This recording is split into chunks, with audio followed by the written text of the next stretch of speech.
Here are stories making news at this hour. I'm Derek Blakely. About 30 men living in deplorable conditions were evacuated from a mental health facility overnight in south suburban Dixmoor. Here is Lauren Victory with that story. More evacuations could be coming. Dixmoor's police chief says that this facility is operating without a license. He issued the cease and desist letter to the business last month. Police returned here within the last half an hour to the mother's house on Levitt Avenue.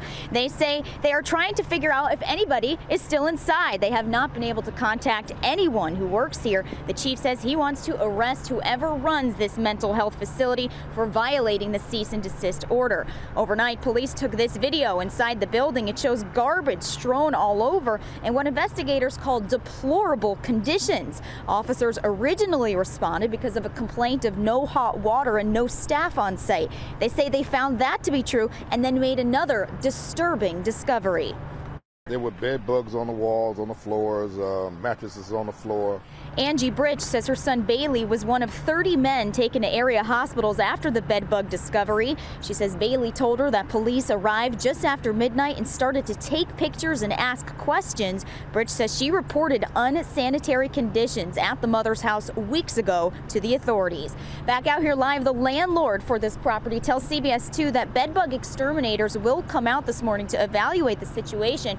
Police say even after all this time, they've been out here since 10 o'clock last night, it is still unclear who runs this facility. I was able to reach Illinois' Department of Public Health, who confirms that the mother's house does not have a license with DPH. A warning issued by the Cook County Sheriff as the result of bail reform. Our Brad Edwards has that story. There are now more accused gun offenders now back on the street. This comes after a recent push for bail reform in Cook County. Bail reform that has led to the lowest number of inmates in the jail in decades. But now the Cook County Sheriff, in this letter to Cook County President Tony Preckwinkle and other stakeholders in this dossier of information, is warning that problems could come because of that. When comparing 2017 to 2018, a couple statistics here, there is a 100% increase in the number of gun offenders now on electronic monitoring, those who would have likely been in jail before. Another number. As for armed habitual criminals on community monitoring versus being in jail, that number is up 582%. The sheriff tells us he's alarmed. That's why he sent out this warning letter. And finally, meteorologist Megan Glaros has your weekend forecast.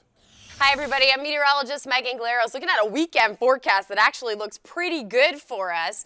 Well, decent, let me put it that way. We do have a chance of some morning mixed precipitation coming in tomorrow. A little bit of freezing rain and rain turns over to all rain. Then that wraps up and Sunday is beautiful. But let's talk temperatures because they're actually going to be in the 40s, upper 40s for the most part across the weekend. And then we're going up into the 50s next week. Normal this time of the year is still in the 30s. So we're actually above average through the weekend and going into next week. Maybe, just maybe, getting a little taste of spring. Enjoy it, everybody.